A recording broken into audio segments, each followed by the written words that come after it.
به نام خداوند بخشنده مهربان. خب این جلسه مفهوم جدیدی رو میخوایم در موردش صحبت بکنیم. البته خیلی هم جدید نیست، قبلا در موردش یه صحبت‌هایی کردیم. تنش‌های نوسانی.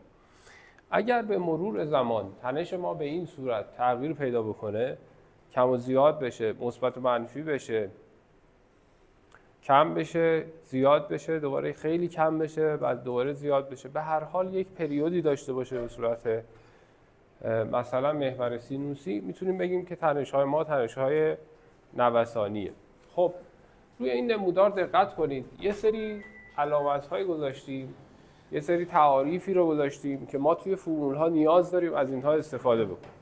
پس به دقت این تعاریف رو گوش بدید، چون در ادامه خیلی با اینها کار داریم. یکی سیگمای ماکسه، یعنی تنش حداکثر.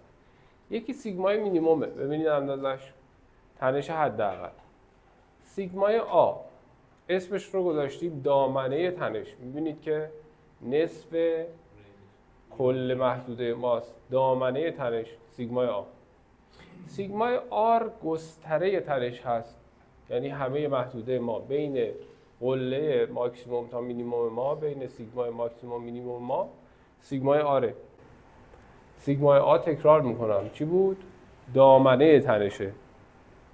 این محدوده است، یعنی بین مثلا سیگمای مینیموم تا سیگمای میانگین که اسمش رو گذاشتیم سیگمای ام، یا بین سیگمای ماکسیموم تا سیگمای میانگین، فرق نداره، جفتش با هم سیگمای آ هست.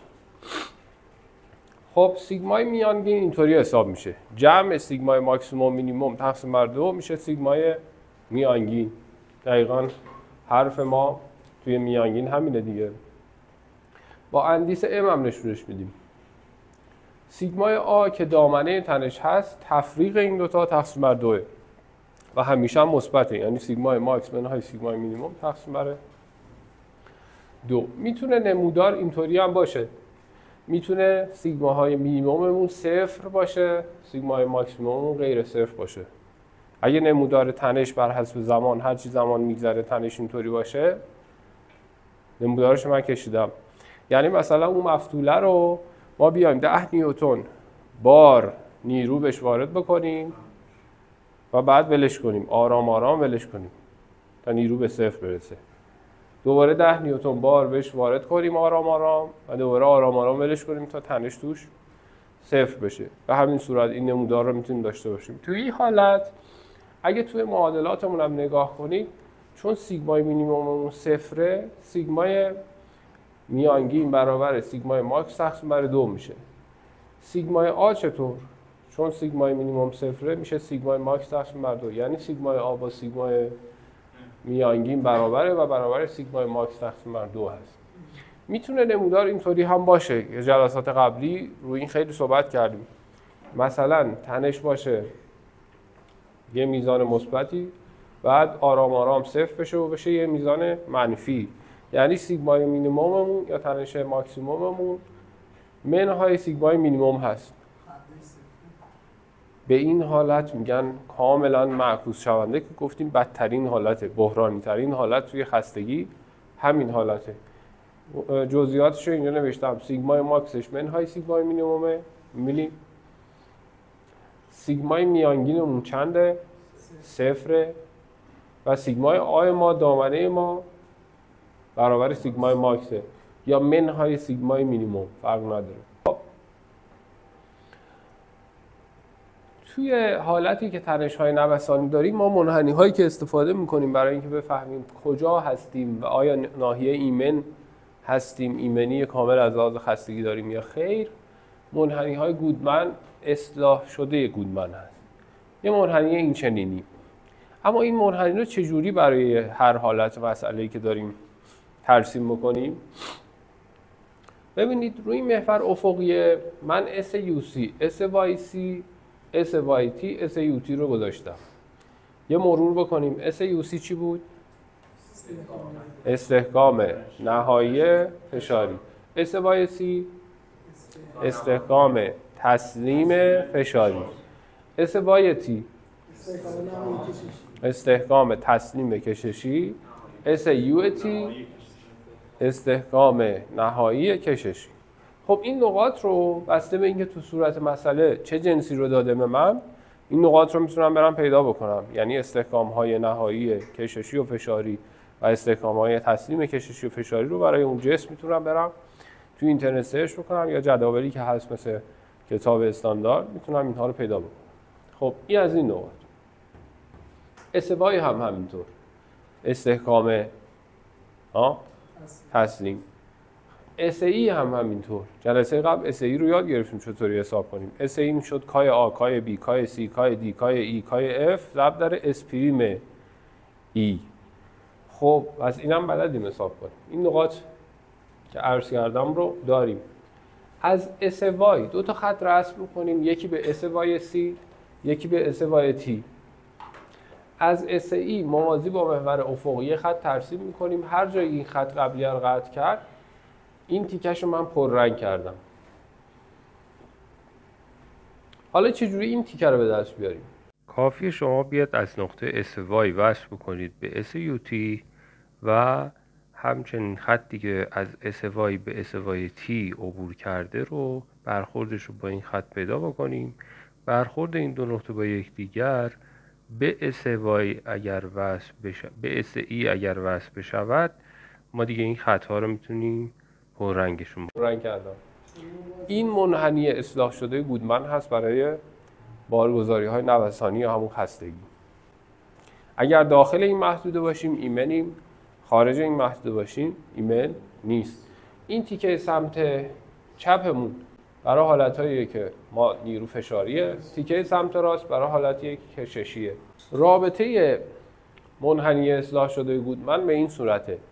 میگه تنش فون مایزز، این پریم مربوط به آزمایشی نیست که میگفتیم اس پریم ای یعنی برای شرایط آزمایشگاهی، اس ای برای شرایط واقعی. این پریم منظور تنش فون مایززه. تنش مایزز آ رو تقسیم بر اس ای بکن به اضافه تنش مایزز میانگین رو تقسیم بر اس یو تویی بکن برابر 1 نهم میشود. از اینجا میتونیم ضریب طراحی خستگی رو به دست بیاریم. می‌بینیم چجوری اینا رو حساب می‌کنیم. یه مروری من بکنم.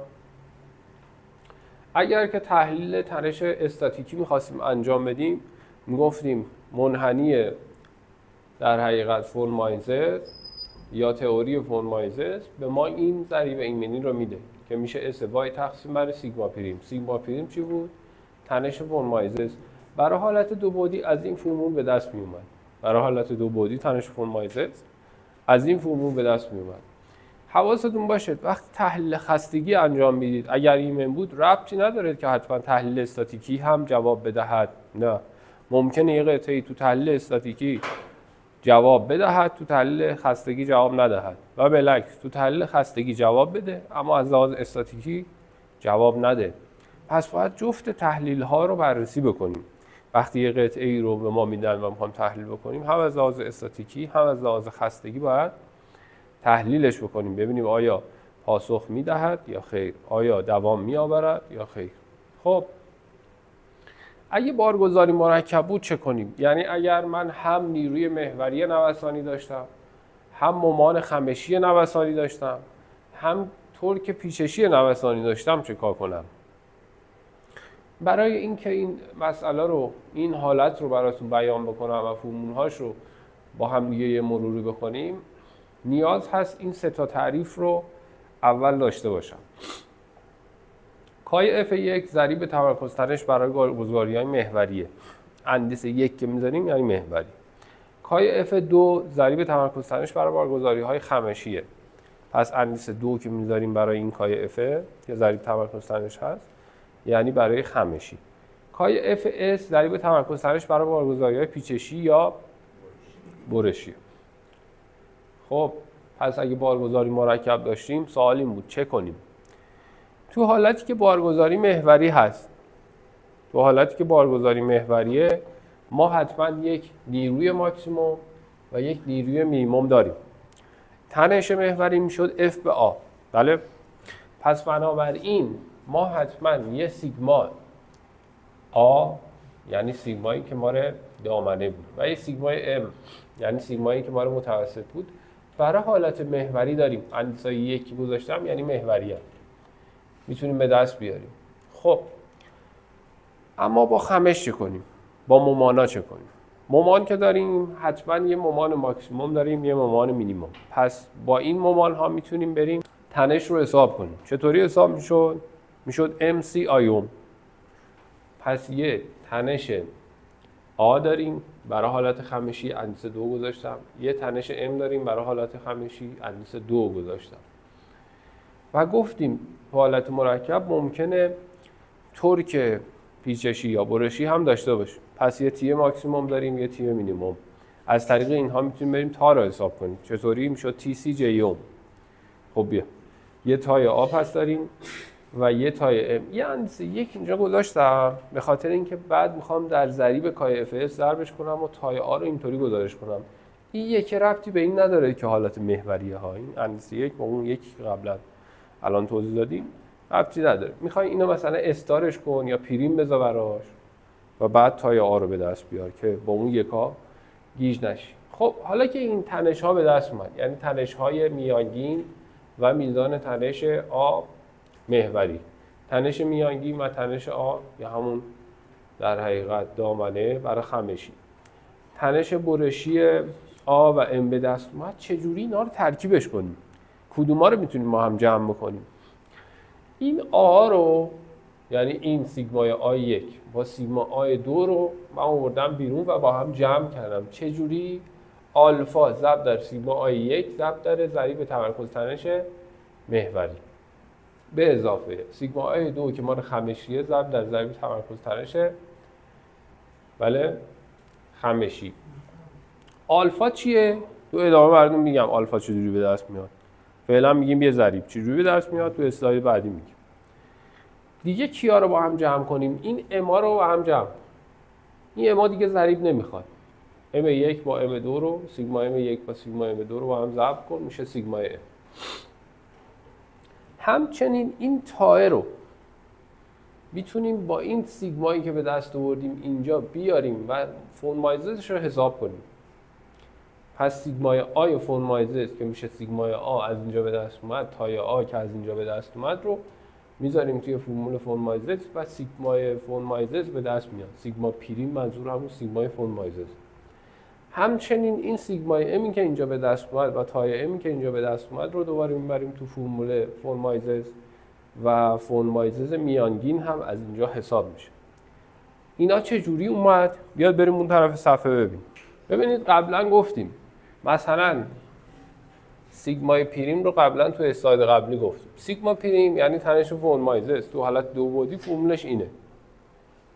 خب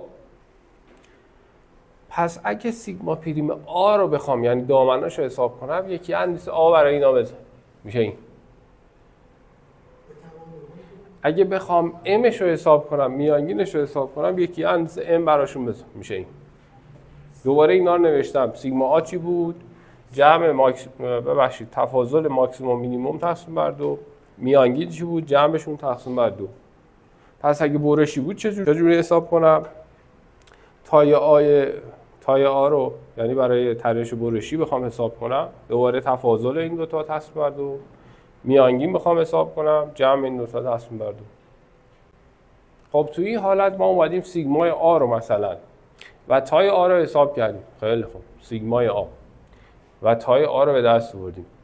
یعنی سیگما آیی که اینجا هست و وایی که صفره و این تای رو به دست آوردیم و گذاشتیم و فرمول فرمایزز رو برای آ و همچنین فرمول فرمایزز رو برای ام به دست آوردیم. توی همه این فرمول هایی که گفتیم یعنی این فرمول هایی که اگه بارگذاری مرکب بود سیگما یعنی تنش فرمایزز آ رو و تنش فرمایزز ام رو از این دوتا فرمول حساب میکنی خیال تخت باشه،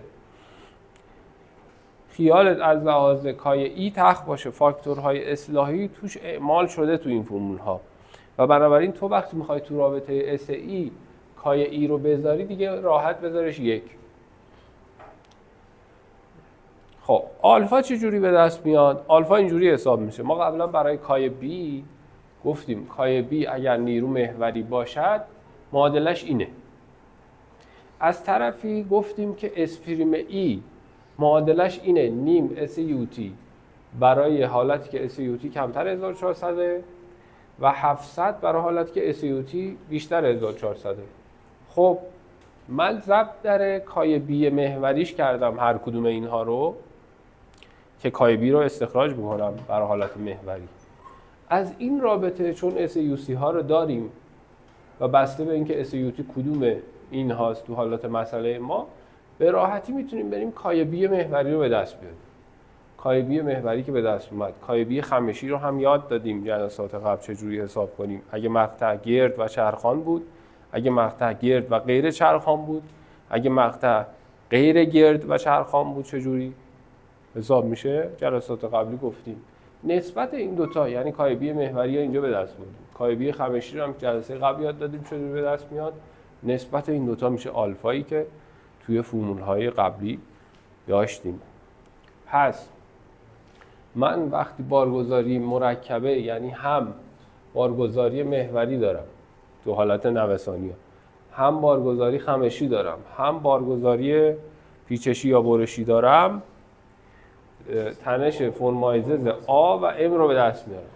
تو این دوتا معادله مثلا تو این یکی سیگمای آ چیه اینطوری حساب میشه، تای آ چیه اینطوری حساب میشه، تو این یکی سیگمای ام چیه اینطوری حساب میشه، تای ام چیه از اینجا استخراج شد.